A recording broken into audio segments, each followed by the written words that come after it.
السلام على الحضور الكريم.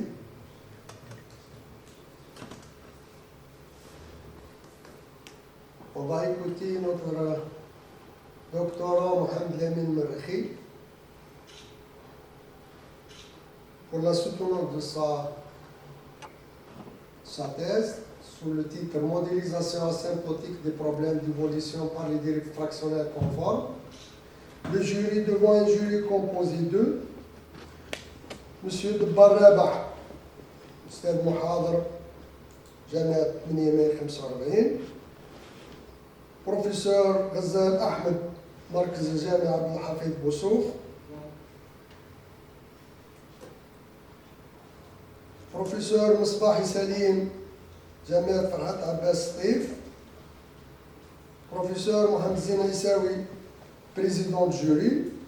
Les encadreurs Rabia Al-Nordin, Jamiat Sougaras, ou Dr Moumen Bekouch, Jamiat Hamad Al-Akhdar Milwen. Vous avez entre 20 à 40 minutes, nous allons à la plage pour exposer l'essentiel de votre travail. Allez-y.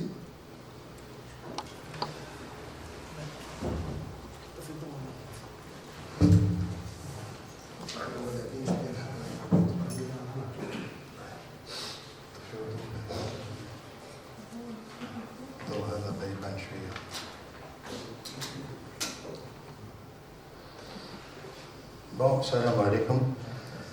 Cher monsieur, président et membres du jury, je tiens tout d'abord à vous remercier sincèrement pour l'honneur que vous me faites en étant présent à ma soutenance et pour le temps précieux que vous m'accordez. Vos expertises et vos observations seront sans aucun doute d'une grande valeur pour enrichir ce travail. Je vais maintenant vous exposer les principaux résultats de mes recherches portant sur la modélisation de systèmes chimiques oscillants à l'aide de la dérivée fractionnaire. Mon travail a pour objectif d'explorer de nouvelles approches permettant de décrire de manière plus précise et réaliste la dynamique complexe de ces systèmes, souvent rencontrés dans des domaines aussi variés que la biologie, la chimie et la physique, en espérant que ceux-ci apporteront une contribution significative à notre domaine d'étude. Le titre de ma thèse s'intitule « Modélisation asymptotique des problèmes d'évolution par des dérivés fractionnaires conformes » sous la direction du Dr Nordin Barrabia et du Dr Mohamed Moumen Bekouch. Mon exposé sera divisé en 3 sections. La première section, je présente la dérivée conforme et le modèle Bruce-Latour. La deuxième section, je présente modélisation avec vitesse chimique constante. J'expose le modèle fractionnaire, existence et unicité, puis simulation numérique. La troisième section de la même manière, sauf que je fais une modélisation avec vitesse chimique variable. J'expose aussi le modèle fractionnaire, existence et unicité, et puis simulation numérique. Traditionnellement, les modèles mathématiques utilisés pour décrire ces phénomènes reposent sur les équations différentielles d'ordre entier. Cependant, ces modèles présentent certaines limitations lorsqu'il s'agit de capture des effets de mémoire présents dans les systèmes réels. Dans cette thèse, je prends une autre approche en utilisant la dérivée fractionnaire conforme. Cette approche mathématique permet d'introduire une notion de mémoire dans le système, ce qui se révèle particulièrement pertinent pour décrire le phénomène de relaxation lente ou de diffusion anormale. La dérivée fractionnaire que nous intéresse, c'est de Capoto-Fabry. Car il existe d'autres dérivés fractionnaires comme Capoto, Khalil, Gebay, Khirat, etc. Mais qui nous intéresse, c'est cette dérivée-là. Pour les raisons suivantes. La dérivée est fractionnaire car alpha يتحرك entre 0 et 1, il porte n'importe quelle valeur de cet intervalle-là. علاش سميناها fractionnel. La dérivée, elle est là, z', et m alpha est une fonction poids. M alpha est une fonction poids. On est libre de choisir quand on veut. On a la conformité. Qu'est-ce que ça veut dire dérivée fractionnelle conforme? On récupère f de t quand alpha tend vers 0, et lorsque alpha tend vers 1, on récupère la dérivée f'. C'est une classe très intéressante en modélisation physique, car elle décrit la vitesse et ce qu'on essaie d'apporter à travers ce travail. Elle a les avantages suivants. Elle a l'effet mémoire, régularité et approche asymptotique. Premièrement, pour l'effet mémoire. L'effet mémoire du fait qu'elle est sous intégrale entre 0 et t. Voilà, entre 0 et t. Elle intègre l'influence des événements passés sur l'état présent du système. Elle respecte le principe de causalité, ce qui est crucial pour comprendre le comportement oscillatoire. Deuxièmement, elle a la régularité. Le noyau exponentiel n'introduit pas de singularité mathématique, ce qui garantit un comportement régulier de la dérivée de Capoto-Fabrizio, ce qui améliore la stabilité numérique et l'applicabilité, évitant les erreurs numériques et le débordement. Contrairement aux autres dérivés, on trouve division par 0 lorsque S tend vers t. Troisièmement, on a le comportement asymptotique. La dérivée de Capoto-Fabrizio converge vers la dérivée classique lorsque l'ordre fractionnel alpha tend vers 1, ce qui assure une cohérence mathématique. هذا هما les avantages اللي على جالهم خيرنا هذه la dérivée. Maintenant, on présente le modèle Brice-Latour. Ce modèle est un problème de la chimie cinétique. Elle est cinétique car V1, V2, V3 et V4 représentent des vitesses. Notre objectif est d'étudier le comportement des deux composantes x, y dans le temps. C'est un modèle très connu, très intéressant. Il modélise énormément de problèmes en chimie, biologie, c'est-à-dire qu'il explique le vivant et l'émergence. يعني يشرح التفاعلات اللي تصرى عندنا هنا الداخل. Le modèle mathématique classique représenté dans ce sens. Ce modèle a des inconvénients surtout en numérique. Il représente un grand défi d'instabilité numérique car on a la non-linéarité qui est là. Avant de commencer la modélisation fractionnelle, on va faire une réduction de l'inconnu y'. On fait la résolution de l'équation, on obtient y. On remplace y dans x', ce qui donne x' de t. Donc on a obtenu une seule équation x' avec un seul inconnu x. Puis on va représenter hada x' avec la dérivée fractionnelle de Capoto-Fabrizio qu'on a choisi et on obtient cette équation hada. C'est-à-dire qu'on a remplacé la dérivée classique x' et هي هذه par la dérivée fractionnelle de Capoto-Fabrizio هذه دي alpha CR. On utilise le résultat du docteur Moomen-Bekouch, le suivant, et c'est une représentation de l'intégrale fractionnelle de la dérivée fractionnelle de Capoto-Fabrizio, elle est équivalente à ça. Tout d'abord, on néglige ce terme-là, car alpha approche de 1, et en choisissant V2 et V3 proche de 0, ce terme suivant sera négligeable. Ce qui donne cette équation Hadia. C'est une équation de Volterra avec un fonctionnel à l'intérieur, ce n'est pas une équation classique de Potter, puisqu'à l'intérieur, il n'y a pas un noyau, mais une fonctionnelle de x. Et puisque nx elle-même est un opérateur de Potter en non linéaire, qui contient un noyau à l'intérieur, c'est pour ça qu'elle est différente. Donc, on va commencer à étudier l'existence et l'unicité de cette équation. Nous commençons par étudier la lipsicité de cette équation. On a opté pour ça la lipsicité locale.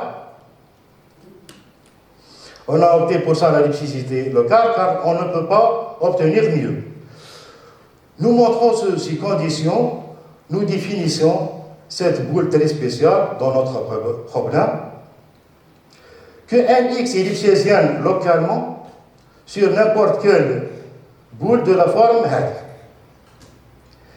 Donc si A et B changent, la constante de Lipschitz correspondante change aussi par rapport à la norme C0 bêta gamma.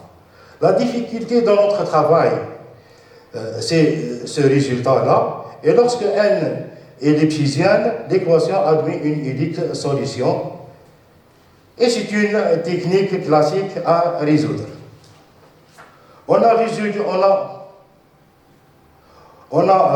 le problème en faisant une étude à pas constante sur des petits intervalles.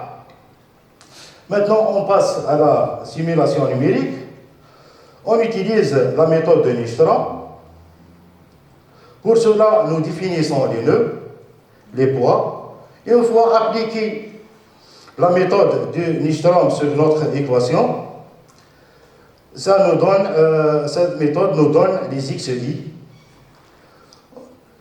Les XI ici obtenus d'une manière implicite. Et une fois les XI obtenus, on utilise pour calculer les YI en utilisant cette formule. Les résultats. Nous choisissons A, B, les VI, les V1, V2, V3, V4 et alpha. On voit que l'algorithme converge parfaitement. Le comportement est stable vu que la solution se comporte bien. Il n'y a pas de saut inexpliqué numériquement. Et on voit que pour ces valeurs, on a V3 أكبر تماما من V2. Le X domine Y. Le X domine Y. C'est-à-dire la concentration de la matière X est tout le temps grande. On a opté de garder les mêmes valeurs et on change uniquement V2, on change uniquement V2 et V3. Maintenant qu'il y a V3 أصغر من V2, on voit que Y domine. Ou qu'il y a V2 et V3 proches, on voit une oscillation. À chaque fois, un domine l'autre. Ce qui reste fidèle au modèle de base. Alors, le modèle de Brossator. V2, ici, V2, c'est la vitesse de décomposition de X en Y, et V3, c'est la vitesse de décomposition de Y en X. Donc, plus V3 est imposant, X est dominant. Voilà, je vous fais un نفس الشيء اللي عندنا في الجراف. عندي V2 imposant, X est dominant. De plus,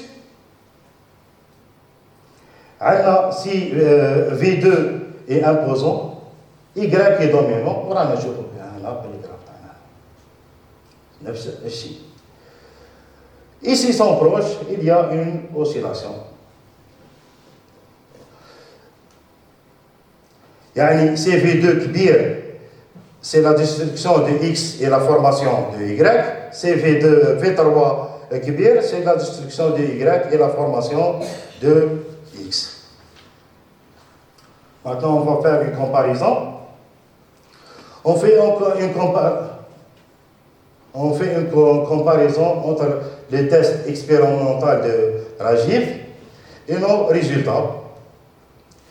Ce qu'on a obtenu est bon mathématiquement, est stable numériquement, mais il n'est pas physique. C'est pour ça C'est pour cette raison qu'on a opté de réétudier le modèle avec des vitesses variables.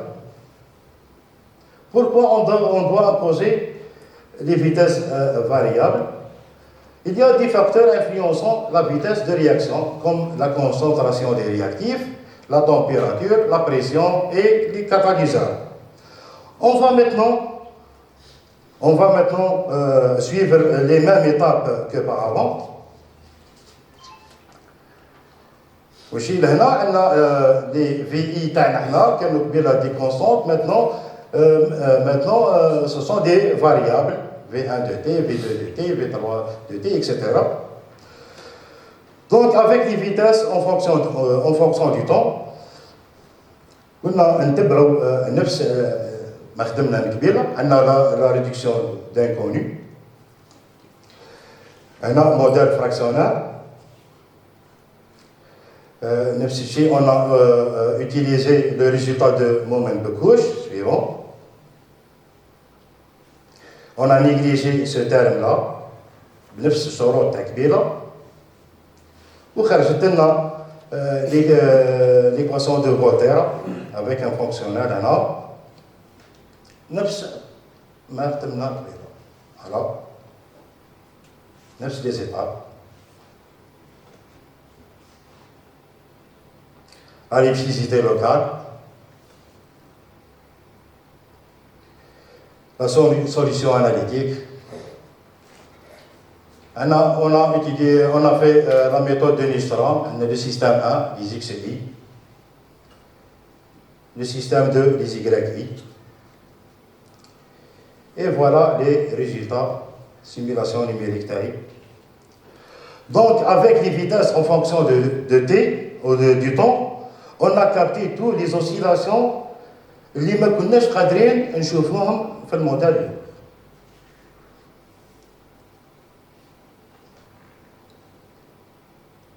On va faire une comparaison entre les tests expérimentaux de Ragir et nos résultats. نظن هذا يبان أحسن.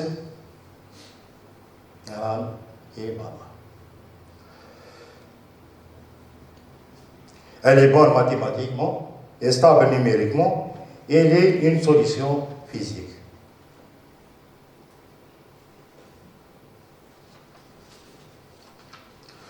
Donc nos résultats montrent que le modèle fractionnaire offre une meilleure adéquation avec les données expérimentales et permet de capturer des comportements dynamiques plus riches que le modèle classique.